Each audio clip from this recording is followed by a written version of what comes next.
पहिली प्रतिक्रिया लोकलेखा समिती ही नेहमी नियमाप्रमाणे ही विरोधी पक्षाच्या नेत्याकडे ही समितीचं अध्यक्षपद असतं. त्यामुळे या अध्यक्षपद या समितीचं माझ्याकडे आलेलं आहे. ही अत्यंत महत्त्वपूर्ण समिती आहे. महाराष्ट्रामध्ये जे काही शासनाचे कामकाज चालतो, शासनाचे धोरण राबवलं जातं, शासनाच्या योजना राबवल्या जातात, त्या पारदर्शीपणे झाल्या पाहिजेत. शासनाचा महसूल कुठल्याही परिस्थितीमध्ये व्यर्थ जाता कामा नये, तो कुठेही गैरप्रकारामध्ये जाता कामा नये. आणि म्हणून जे काही ऑडिट पॅरे असतात त्या ऑडिट पॅरावर चर्चा करून खुलासा घेऊन तशा प्रकारचा अहवाल विधिमंडळात सादर करण्यासाठी ही समिती काम करते.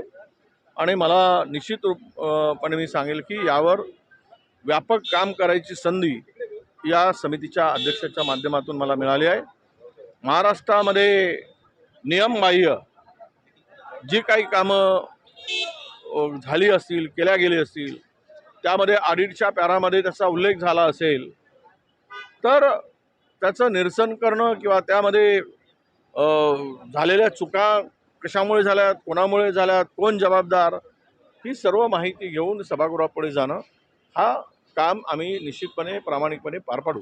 आज अमित ठाकरेंनी पंतप्रधान पत्र लिहिलं आहे की युद्ध जिंकणं नसताना अशा प्रकारच्या तिरंगा यात्रा काढणं हे दुःखदायक आहे. नाही, हे नक्कीच मी त्यांच्या मताशी सहमत आहे.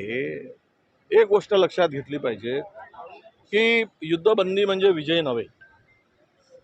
हा महाराष्ट्र देशामध्ये जगामध्ये हे पहिली सत्ताधाऱ्यांचा हा प्रयोग दिसतोय की युद्ध झालंच नाही. युद्ध झालं म्हणजे युद्ध झालं असेल पण तू त्याला युद्धबंदी म्हणे. युद्ध झाला आणि युद्धबंदी झाली. मग युद्धबंदीनंतर ह्या तिरंगा यात्रा काढून काय मेसेज द्यायचा, हे जे अमित ठाकरेंनी विचारलेलं आहे त्या प्रश्नाचं उत्तर मला वाटतं सरकारने द्यावं. आणि त्या संदर्भातली माहिती जी काही मागितली असेल ती माहिती देण्यामध्ये लोकशाही आपला विश्वास असलेला देश आहे. डेमोक्रेसीवर आपण चालतो, त्यावर विश्वास ठेवून आपण काम करतो. जनतेने निवडून दिलेलं हे सरकार आहे, ते जबाबदेही आहे लोकांसाठी. आणि त्यामुळं इथे काही लफाछपी किंवा आरोप प्रत्यारोपाचा संबंध नाही. पण हे विचारत असताना केवळ या देशातील शूर वीर पराक्रमी सैनिकांचा मागे लपून आपला हेतू साध्य सत्ताधाऱ्यांनी करू नये. सरन्यायाधीश काल मुंबई दौऱ्यावरती होते. सरन्यायाधीशांची भूमिका काल जे मांडलं गेलं, खरं म्हणजे हे लोकशाहीचा तिसरा स्तंभ म्हणून आपण न्यायव्यवस्थेकडे बघतो. त्याचे सर्वोच्च स्थानी गवई साहेब आहेत आणि गवई साहेब असल्यामुळे त्यांना तो प्रोटोकॉल देय आहे. जर हे अधिकारी अशा प्रकारे मस्तवालपणे आणि प्रोटोकॉलला महत्त्व देत नसतील तर ते चुकीचं आहे. आणि या संदर्भात आमची अपेक्षा अशी आहे की ही कारवाई झाली पाहिजे. हा प्रोटोकॉल कोणी डावलला, कोणी चूक केली, त्या संबंधित कोण अधिकारी असेल की त्यांना एक कंत्राटी पद्धतीचा अधिकारी त्यांना रिसीव्ह करायला पाठवला, हे मला वाटतं की हा लोकशाहीचा अपमान आहे, तिसऱ्या स्तंभाचा अपमान आहे. तुम्ही गृहीत धरून देश चालवणं म्हणजेच हेच हुकुमशाहीचं लक्षण आहे. अशा प्रकारचा गंध या सगळ्या परिस्थितीमध्ये आम्हाला दिसतो. बीडमध्ये कायदा सुव्यवस्थेचे 3-13 वाजलेले आहेत. सुरुवातीला संतोष देशमुख प्रकरण आणि आता दिवटे प्रकरण, एकंदरीत कसं पाहत आहे? नाही, बीडचा बिहार झालेला आहे, हे आता लपून राहिलेलं नाही. बीडचं मोठं ऑपरेशन करावं लागेल. तुम्ही या सगळ्या गुन्हेगार प्रवृत्तीच्या लोकांना ठेचून काढावं लागेल, त्यांना निखंदून काढावं लागेल आणि एकदा कायमचा बंदोबस्त करावा लागेल तरच बीड सुधरेल. मी एक अत्यंत धक्कादायक माहिती तुम्हाला सांगतो.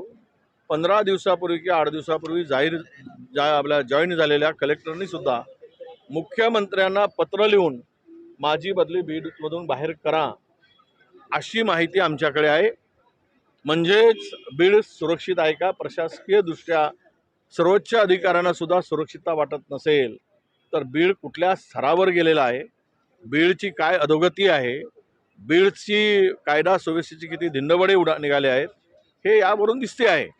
केवळ बोलून होणार नाही, तर आता कृती करावी लागेल आणि कृतीतून बीडला सुधारावं लागेल असं मला वाटतं. पालकमंत्री अजितदादा मग कमी पडतायत का? कारण आता 2-3 महिने झाले ते तिथे सातत्यानं जात आहेत, सगळ्या बैठका घेत आहेत.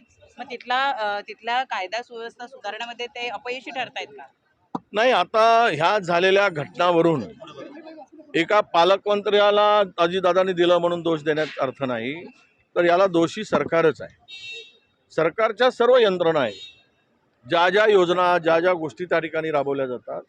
कायदा सुव्यवस्थेचं कामही पोलीस विभागाचं आहे, होम डिपार्टमेंटचं आहे. पोलिसांनी कडक भूमिका घ्यावी, ठेचून काढावं.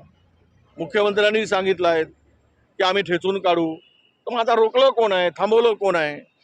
त्यामुळं कोणी पालकमंत्री झाला की त्याच्या माती मारून याला अर्थ नाही. तर ही जबाबदारी मला वाटते सामूहिक जबाबदारी आहे सरकार म्हणून, आणि बीडला दुरुस्त करण्याची आता ही संधी आहे. ही जी प्रवृत्ती आहे, छोटा कराड मोठा कराड, त्याचा फोन जातो अजूनही तो जलात आहे. अरे वाट लावली या बीडची, आता तरी सुधारायची संधी, या बीडला दुरुस्त करण्याची संधी आहे. ते महायुती सरकारने करावं. Thank you sir. Yes.